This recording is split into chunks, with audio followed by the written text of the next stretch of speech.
मैं एक छोटा सा एक बार पेपर करके दिखाता हूं, जैसे एटीएस का MT3 पेपर 1 कैसे कैसे बेटा चूज करना है, कैसे कैसे इंस्ट्रक्शंस इंपॉर्टेंट है, मैं एक एक करके आपके सामने लेके आता हूं। पूरे पेपर में सबसे ज्यादा इंपॉर्टेंट अगर कोई पेज है तो वो सबसे पहला पेज है जहां पर इंस्ट्रक्शंस और मार्किंग स्कीम लिखी हुई आएंगी। पेपर स्टार्ट होने से पहले आपको 5-10 मिनट सिर्फ और सिर्फ ये इंस्ट्रक्शंस और मार्किंग स्कीम पढ़ने के लिए आपको समय मिलेगा। जो स्मार्ट बच्चा होगा, जो शार्प बच्चा होगा, वो इन 10 मिनट के अंदर ही सारा का सारा प्लान बना लेगा कि उसे एग्जाम कैसे देना है। वो घर से सोच के प्लान नहीं आया, घर से जो बच्चा प्लान सोच के आया ना उसका निपटना तय है। वो इंस्ट्रक्शंस और मार्किंग स्कीम पढ़कर प्लान बनाएगा कि मुझे एग्जैक्टली क्या करना है, कौन सा सवाल पहले करना है और कौन सा सवाल बाद में करना है। Let me explain. पेपर में 3 पार्ट है ऑफ कोर्स, है ना। Paper has 20 questions divided into 2 sections, section 1 and section 2, ठीक है। टोटल 60 क्वेश्चंस है ना, 180 का पेपर है।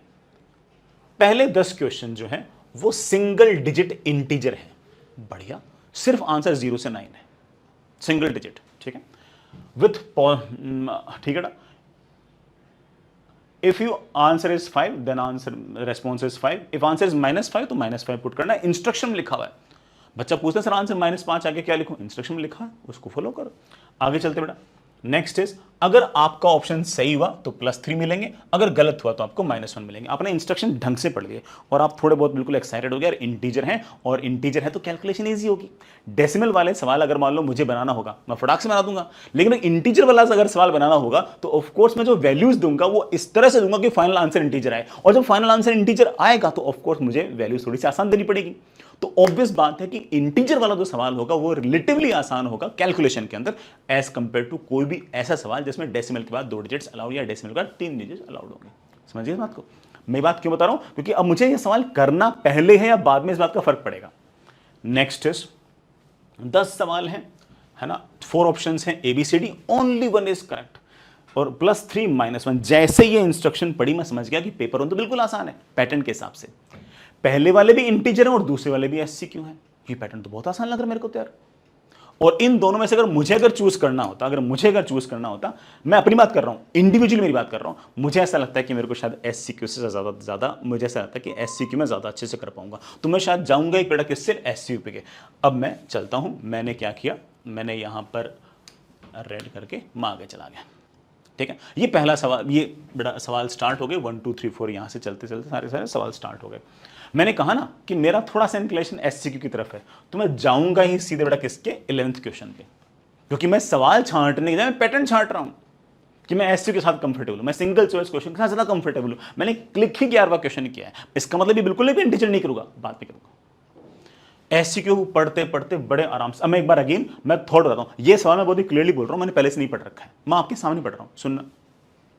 वायर है, लेंथ L है, क्रॉस सेक्शनल एरिया A है, is suspended at one of its end from the ceiling, छत से बेटा हमने तार को बांध दिया है। Density and Young's modulus of wire मुझे दोनों दे रखी है। इट्स स्ट्रेन एनर्जी, मतलब बेटा जो लेंथ बढ़ती है उसके कारण जो एनर्जी होती है उसकी बात कर रखा है, खुद के वेट के कारण। अच्छा, जैसे ही मैंने ये सवाल देखा कि यहां छत से बेटा कोई ना कोई तार को ऐसे बांध रखा है और उसमें स्ट्रेन एनर्जी पूछी है, तो वैसे तो खैर चलो मैंने ये वाला सवाल कर रखा है, बट मतलब वैसे इंजीनियर कर रखा था ये वाला सवाल तो, बट मान लो कि कोई बच्चा बोलता है कि सर वाला सवाल मैंने नहीं कर रखा, बट वो कहते हैं कि सर मैंने वो वाला सवाल जरूर कर रखा है जिसमें छत के साथ ऐसे कोई रॉड बांध रखी थी और उस रॉड का एलोंगेशन पूछा था, याद आ रहा है इस तरह से।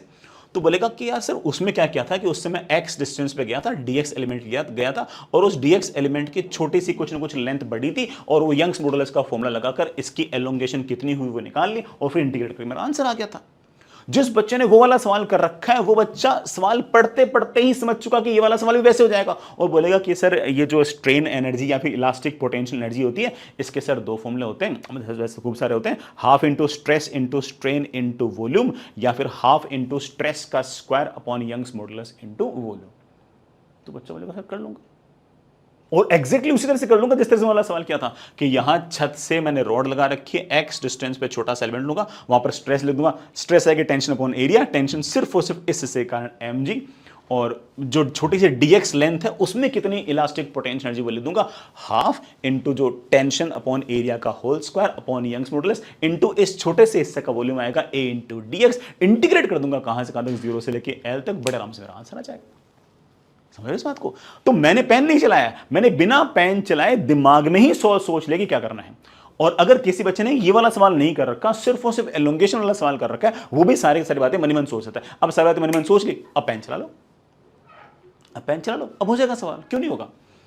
आगे चलते हैं, मैं एक और सवाल दिखा देता हूं, मेरे पास है ना बीच में बेटा, these in the figure below images of two object on the left created by a converging lens, बेटा converging lens है जिसकी फोकल लेंथ बेटा पॉजिटिव होती है, are given on the right assuming that the images as k is correct which of the following option is correct। बेटा ठीक है, मुझसे इधर दे रखी है ऑब्जेक्ट और इधर दे रखी है इमेज, और मुझसे पूछ रखा बताओ बेटा कौन सी इमेज सही है, कौन सा इनमें से सही है। ये तो आसान हो गया ना, ये तो आसान हो गया। पहली बात तो ये कि रियल ऑब्जेक्ट की रियल इमेज बन रही है, तो हमें याद है कि इन्वर्टेड बनती है। याद करो। और जैसे जैसे ऑब्जेक्ट यूं आती है, इमेज वैसे वैसे यूं आती है, और इमेज जितनी दूर होती है उतनी वो बड़ी होती है। मेरे ख्याल से इतनी इन्फॉर्मेशन से बच्चा छोटा सा सवाल कर लेगा, तो बोले सर ये तो सवाल हो ही जाएगा, मुझे कोई खास दिक्कत है ही नहीं, है कि बेटा? ऐसे बेटा लगातार अगले वाले सवाल लगातार पढ़ते हो। सवाल पढ़ते पढ़ते अगर आपको लगे कि हाँ मैं पूरा मैप बना पा रहा हूं, तो बेटा सवाल कीजिए। मैप नहीं बना पा रहे हो, कोई दिक्कत नहीं है, सवाल को छोड़ना कोई पाप नहीं है। कई सवाल बने ही इसलिए होते कि हम सवाल को छोड़ पाए। जैसे ही मैं सारे के सारे इंटीजर, जैसे मैं सारे के सारे एससीक्यू कर लूंगा, मेरी बात ध्यान सुनना, जिस तरह के सवाल मुझे सबसे ज्यादा पसंद थे वो मैंने जैसे ही फिजिक्स में निपटाए, वही सवाल अब मैं किस में करूंगा? केमिस्ट्री में। समझ गए? मान लो कि मुझे इंटीजर सवाल से बिल्कुल बेहद नफरत है, तो मैं एससीक्यू पहले किसका करूंगा? फिजिक्स का, बाद में एससीक्यू किस पे आ जाऊंगा? केमिस्ट्री पे। तो मेरे ख्याल से सारा सीक्वेंस समझ गए। अब मैं जो केमिस्ट्री के सवाल होंगे उनको कर लूंगा, क्योंकि एससीक्यू में से मैं काफी कंफर्टेबल हूं, इसलिए बोल रहा हूं मैं ऐसा। फिर जैसे ही मैं एससीक्यू सारे के सारे केमिस्ट्री कर लूंगा, उसके बाद मैं इंटीजर पे नहीं आया, अब मैं मैथमेटिक्स के जो एससीक्यू होंगे उस पे आऊंगा, और मैथमेटिक्स के जितने एससीक्यू होंगे सारे कर लूंगा। ये सारे करते अब तुमने नोटिस किया कि मैंने पेपर को मैंने फिजिक्स, केमिस्ट्री और मैथ्स में डिवाइड ही नहीं किया। पेपर को मैंने इजी वाला पैटर्न फिर टफ वाला पैटर्न में डिवाइड कर लिया। जैसे ही ये हो गया, अब मैं वापस पीछे जाऊंगा कि यार फिजिक्स मेरा थोड़ा फेवरेट था, और फिजिक्स के अंदर अब मैं इंटीजर वाले सवाल करूंगा। इंटीजर वाला सवाल एक एक करके पढ़ता जाऊंगा, एक एक करके मैं लगातार सवाल करता जाऊंगा। बड़े आराम से सवाल पढ़ते जाए। सवाल पढ़ते पढ़ते अगर आपके दिमाग में पिक्चर बन जाए, सवाल कर लीजिए, और सवाल पढ़ते पढ़ते आपको लगे कि हाँ ये वाला सवाल मैंने पहले से कर रखा है, तो कर लीजिए, अदरवाइज आप उसको छोड़ दीजिए। एक एक करके लगातार धीरे धीरे लगातार बढ़ते। ये वाला सवाल देखते लगता है कि हाँ यार ये वाला सवाल तो कर रखा है मैंने, ये तो शायद मेरी क्लास एग्जांपल का था। देखते डायग्राम देखते पता लग गया, सवाल पढ़ा ही नहीं है, डायग्राम देखते पता लग गया। A wire is bent at an angle theta, the rod of mass m lies alongside wire bending without friction as shown in figure. The soap film, अच्छा यहाँ पर soap film है, is maintained in the frame is kept in vertical position, rod is in equilibrium। ये जो rod है m mass बड़ा equilibrium पे है, ये जो distance आपके पास ये l है, और मुझे क्या बोल दिया? If the road is displaced slightly in vertical direction, अगर मैं इस रोड को हल्का सा यूं डिस्प्लेस करूंगा तो सोप फिल्म उसके साथ साथ नीचे आएगी। The time period of small oscillation, तो फिर ये रोड जो होगी SSHM करेगी। अगर आपने जैसे, कितना आसान सवाल, ये वायर फ्रेम, यहां सोप की थिन फिल्म है, ये एक रोड है, इसको हल्का सा नीचे करके छोड़ दिया, आपको टाइम पीरियड निकालना है। जैसे ही SHM का सवाल आएगा, दिमाग में क्या आएगा? दिमाग में ये पूरी पिक्चर बन जानी चाहिए कि मैं इसको हल्का सा डिस्प्लेस करूंगा, x तो नेट फोर्स आना चाहिए ऊपर की तरफ, और वो नेट फोर्स जो होगा वो डायरेक्टली प्रोपोर्शनल टू x आना चाहिए। ऐसा करने के लिए अगर मान लो कि मुझे कोई अप्रोक्सीमेशन वगैरह लगाना होगा तो वो भी लगा दूंगा, हालांकि इसमें कोई अप्रोक्सीमेशन की आवश्यकता नहीं पड़ेगी। और जैसे f is equals to something into x आ गया, इसको लिखूंगा f is equals to ma acceleration equal to something into x आ गया, तो that something will be omega square and time period is 2 pi by omega. सारी picture मुझे clear है, अभी पेन उठाता हूं और वो सवाल कर लेगा, समझ लो। लेकिन इतना सारा ऑफ कोर्स सोचने में है ना, इस बात का फर्क भी पड़ता है कि हमने पहले से कर रखा है या नहीं कर रखा है, इसका फर्क भी पड़ता है। बट अगेन पिक्चर दिमाग के अंदर थोड़ी थोड़ी बनना स्टार्ट हो जानी चाहिए।